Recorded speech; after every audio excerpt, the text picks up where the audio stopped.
Many of us are aware that there are numerous laws and mitzvot in the Torah. However, the ones that are articulated close to the Sinai revelatory experience are the most foundational. Obviously, the Ten Commandments that we read in last week's Parshat Yitro are primal.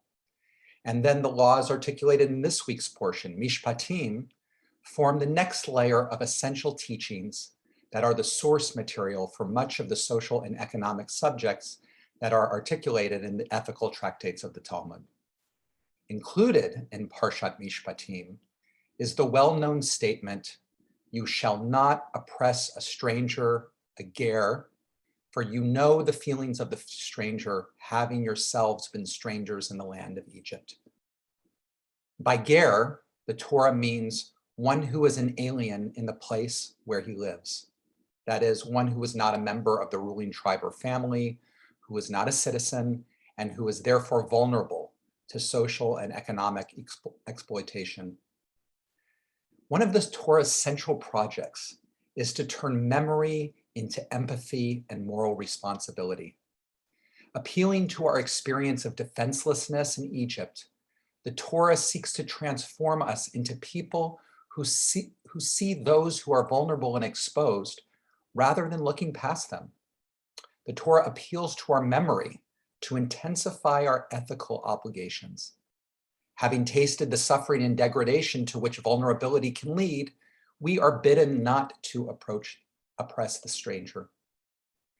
This prohibition is so often cited that it's easy to miss just how radical and non-obvious it is. The Torah could have responded quite differently to the experience of oppression in Egypt. It could have said, since you were tyrannized and exploited and no one did anything to help you, you don't owe anything to anyone. How dare anyone ask anything of you? Or it could have responded, since no one did anything to help you in Egypt, you should only be concerned with taking care of your own people. But it chooses the opposite path. Since you were exploited and oppressed, you must never be among the exploiters and degraders. You must remember what it feels like to be a stranger. Empathy must animate and intensify your commitment to the dignity and well-being of the weak and the vulnerable. And God holds you accountable to this obligation. It's very tempting to buy into a worldview in which the good guys learn compassion from experiences of vulnerability and suffering, while the bad guys are only concerned with their own. But I think it's far more honest to wrestle with the ways that each of us often have both responses at the same time. Part of us responds to the experience of suffering by wanting to make sure that no one else has to endure what we did. But another part of us feels entitled and above reproach. If you had been through what I've been through, you would understand that I don't owe anybody anything. Or, as Leon Wieseltier once remarked of the Jewish people, the Holocaust enlarged our Jewish hearts and it shrunk them.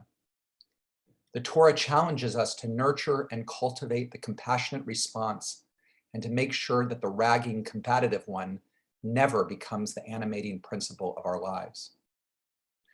Rabbi Shai Held notes that while the Exodus commands us not to oppress the stranger, Leviticus goes further, moving from a negative commandment to a positive one.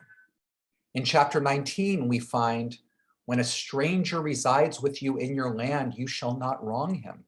The stranger who resides with you shall be to you as one of your citizens. You shall love him as yourself, for you were strangers in the land of Egypt. I am the Lord your God. And then Deuteronomy takes it a step further. In chapter 10, Moses says, the great, mighty, and awesome God who shows no favor and takes no bribe, but upholds the cause of the fatherless and the widow and loves the stranger, providing him with food and clothing. You too must love the stranger, for you were strangers in the land of Egypt. Here, the text states that God's greatness and awesomeness is not linked to the creation of the world or the ability to smite God's enemies, but instead is linked to God's fairness and God's championing the stranger, the oppressed, and the downtrodden. Here, the Torah presents a radical challenge and obligation. If you want to love God, love those whom God loves. Love the fatherless, the widow, the orphan, and the stranger. Love those most vulnerable. We must do this because it is who God is and because of what we ourselves have been through. In our Orange County community, we have a special opportunity to fulfill this mitzvah of loving the stranger. Temple Bethel of South Orange County is a member of the Orange County Jewish Coalition for Refugees. Our congregation has been partnering with OCJCR for the past 4 years to support efforts in our community to provide aid and direct services to refugees and asylum seekers in Orange County. Members of our congregation are also volunteering with OCJCR in partnership with Home for Refugees, an organization to resettle Afghan newcomers.